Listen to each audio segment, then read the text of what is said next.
bonsoir et bienvenue sur Monaco Info, votre journal à l'actualité 100% monégasque, votre sommaire du jour. Retour sur la remise des prix du concours au cœur des mots qui s'est tenu vendredi soir au lycée technique et hôtelier de Monaco en présence du souverain et à laquelle participaient de nombreuses personnalités. Bon pour la mer, bon pour vous, Mr Goodfish s'impose dans les restaurants de Monaco. Lumière céleste, la messe glagolitique de Janacek jouée par l'Orchestre Philharmonique de Monte-Carlo. Vendredi soir a eu lieu au lycée technique et hôtelier de Monaco la remise des prix du concours au cœur des mots en présence du prince souverain et de nombreuses personnalités. Retour sur ce concours qui met la langue française à l'honneur. Ban Ki-moon avait déclaré « Le respect des droits de l'homme et l'égalité entre les sexes ne sont pas des idéaux inatteignables. Pourtant, toutes les femmes et petites filles du monde doivent encore faire face à l'inégalité des chances et à la discrimination. C'est pourquoi, après Au cœur des mots, les enfants racontent, organisé en 2012, pour cette seconde édition, le concours a choisi de mettre en lumière des femmes au destin exceptionnel qui œuvrent souvent dans l'ombre dans un contexte s'avérant parfois très difficile. » C'est essentiel pour la jeunesse de comprendre et de savoir qu'il y a des femmes exceptionnelles qui peuvent arriver à faire des choses formidables et que ce n'est pas seulement les hommes qu'on voit sur le devant de la scène qui comptent et peut-être, en tous les cas dans les pays qui sont représentés dans ce concours, c'est génial pour ces jeunes de savoir que, en tous les cas, ils pourront faire ce qu'ils voudront de leur vie, qu'ils soient un homme ou une femme. Voilà. 26 écoles du monde réparties sur 4 continents, soit 600 élèves qui ont participé à ce concours qui donne la parole à la jeunesse qui a la langue française en partage. Des écrits qui ont été lus et jugés par un jury international composé de nombreuses personnalités, toutes issues de milieux différents. Ce qu'il fallait faire, évidemment, il y avait un peu tout puisqu'on avait un barème, ils nous avaient aidés là-dessus. Mais moi, ce qui me touchait le plus, c'était pas tellement la manière dont c'était écrit. Et il y avait quelques écrits qui étaient quand même pas très corrects. Il y avait beaucoup de fautes parfois, rarement, mais il y a eu une fois ou deux. Mais la personne, et est-ce qu'elle avait vraiment une raison? Il y avait vraiment une raison de l'encenser, de la soutenir. Et il y avait parmi tous ces gens, il y avait des femmes qui ont vraiment fait des choses, qui ont eu beaucoup d'adversité et qui ont fait avancer les choses. En présence du souverain et de nombreuses personnalités, une remise des prix a rendu hommage aux plus beaux écrits. Et c'est le Togo qui a remporté le concours. C'est une femme médecin militaire qui a été mise à l'honneur. Parce que dans nos milieux, ce n'est pas aussi simple d'avoir des femmes de ce genre. Donc elle est vraiment exceptionnelle. Et de par les actes qu'elle pose sur le terrain, elle parvient, n'est-ce pas, à faire avancer la cause des femmes. En s'adressant à toutes les filles et les garçons du monde entier, Au cœur des mots a permis une fois encore d'éveiller les consciences pour changer les mentalités par le rayonnement de la langue française. Vous l'avez vu dans ce reportage, Antoine de Maximi de J'irai dormir chez vous faisait partie du jury, habitué à parcourir le monde avec sa caméra. Nous n'avons pu résister au fait de questionner le réalisateur. Nous lui avons demandé quelle était la femme qui l'avait le plus marqué lors de ses nombreux voyages. Écoutez sa réponse. Il y en a plein, mais là, pendant que vous me posez la question, il y a effectivement le voyage que j'ai fait au Malawi. J'ai rencontré Janet, qui était une femme du pays, qui avait 46 ans et qui en fait a attrapé la polio à 7 ans et qui depuis une quarantaine d'années se déplace à 4 pattes dans un pays où il n'y a pas très peu d'infrastructures, de structures et même d'aide. Et je l'ai filmé. Je l'ai rencontrée, j'ai décidé de ne pas l'éliminer des gens que je pouvais rencontrer parce qu'elle était handicapée, donc je suis allé chez elle. Et en fait, il y a eu un mouvement de solidarité qui s'est créé spontanément et on a fait une cagnotte pour l'aider et en fait la sortir de la situation dans laquelle elle était. Voilà. Donc effectivement, cette femme m'a marqué plus que d'autres. Et alors aujourd'hui, comment va Jeannette ? Alors Jeannette va bien, je pense qu'elle n'a jamais monté le magasin dont elle avait parlé. Et je pense très sincèrement qu'elle ne le fera pas, mais je pense aussi qu'elle n'a plus besoin de le faire.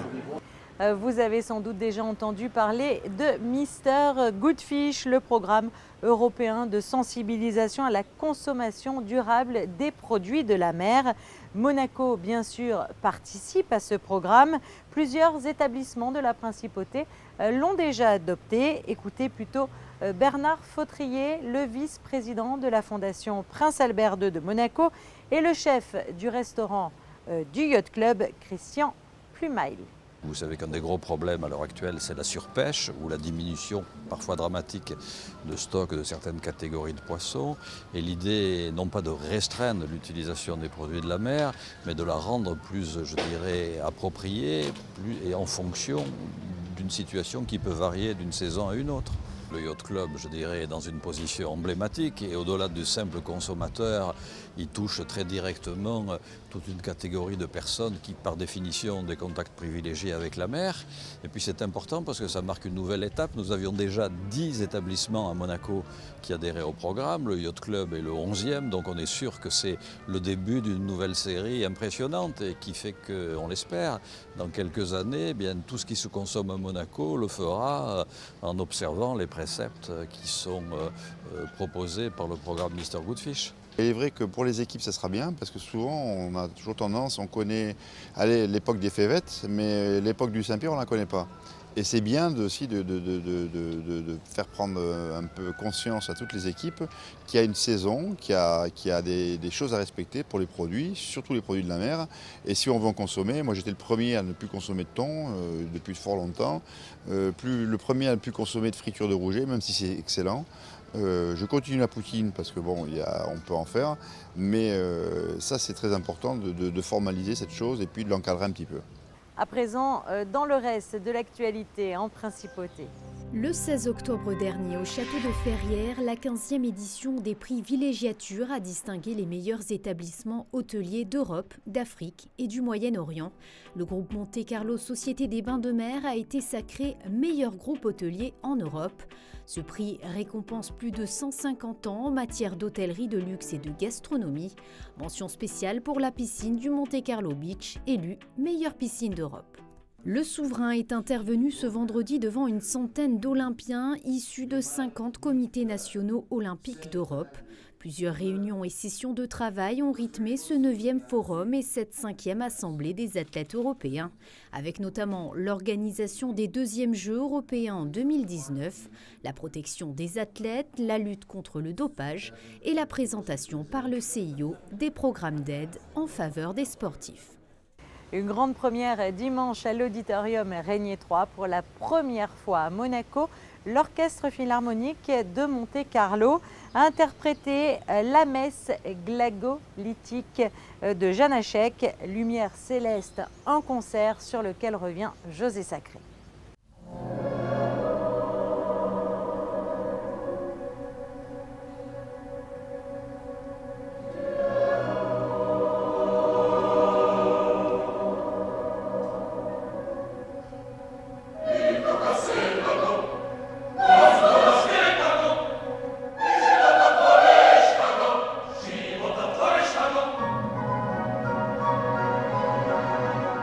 Un organiste, 4 solistes, les 60 choristes de la Philharmonie slavonne, plus l'Orchestre Philharmonique de Monte Carlo au grand complet, plus de 170 artistes étaient dimanche 22 octobre sur la scène de l'auditorium Régnier 3 pour interpréter pour la première fois à Monaco la messe glagolitique de Léos Janáček, une messe qui n'est pas vraiment une messe tout en étant une messe. C'est tout à fait ça parce qu'il a cherché à faire le texte de la messe classique en latin traduit à un vieux slave ou slavonique.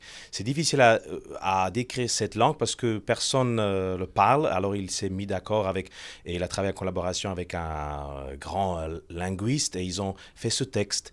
Et alors les Slaves comprennent plus ou moins certains mots. C'est une traduction d'une messe normale, disons, entre parenthèses, mais faite par un jeune homme de 70 ans Je dis gênant parce que l'énergie créatrice que Janáček a retrouvée autour de ses 70 ans est absolument extraordinaire.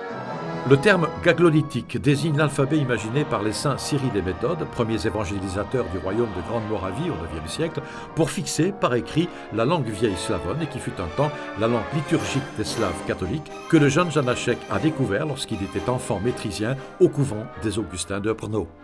Lui, il n'était vraiment pas vraiment un croyant, mais il voulait faire quelque chose avec la connexion à la terre, à la nature. C'était plutôt un geste panthéiste, une approche avec la base d'un texte pris d'une messe, mais connecté à une grande, disons, nation slave. Et c'est vraiment un très grand plaisir de faire ça pour la première fois à Monte-Carlo.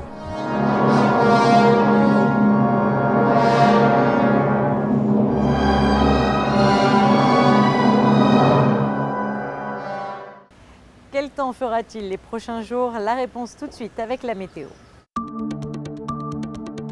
Mardi, du soleil au programme avec des températures qui iront de 15 à 21 degrés.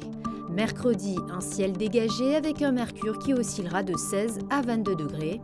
Jeudi, pas de changement notable et un thermomètre allant de 17 à 23 degrés. Vendredi, belle journée avec une maximale de 22 degrés. Et enfin, le week-end prochain, toujours un temps agréable malgré quelques nuages. Le thermomètre ira de 16 à 21 degrés. Ce journal est à présent terminé. Je vous laisse tout de suite en compagnie de Frédéric Hélion pour votre Actu Sport. À très bientôt sur Monaco Info.